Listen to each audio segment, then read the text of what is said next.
La C5 Cross Tourer se veut plus ou moins l'équivalente dans sa démarche des Audi Allroad ou de la Volvo XC70. On part d'un break normal, on lui ajoute des attributs de baroudeurs, comme des extensions de passage de roue, des sabots de protection avant et arrière, et on surélève légèrement de 15 mm.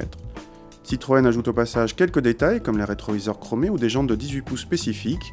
La C5 Cross Tourer est uniquement disponible en diesel et n'a droit qu'à 2 niveaux de finition, Millennium et Exclusive, cette dernière représentant le haut de gamme.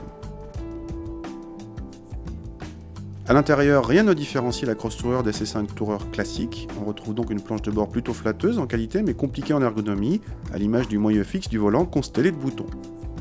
Les sièges électriques permettent de régler le dossier en 2 parties, excellent pour la position de conduite. À l'arrière, l'habitabilité est confortable pour 2 adultes, mais le passager central est mal installé.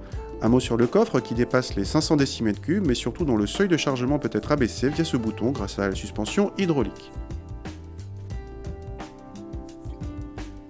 Les 200 chevaux et le couple important permettent de relancer toujours facilement, toutefois ce moteur est obligatoirement associé à une boîte automatique à 6 rapports pas très rapide et l'ensemble reste avare en sensation.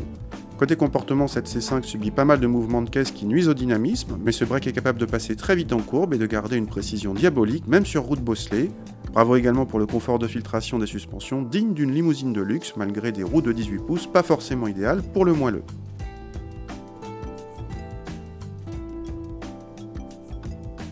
Autant le dire tout de suite, cette C5 Cross Tourer est très proche à tout point de vue d'une C5 Tourer normale, même en présentation extérieure où les différences relèvent plus du détail.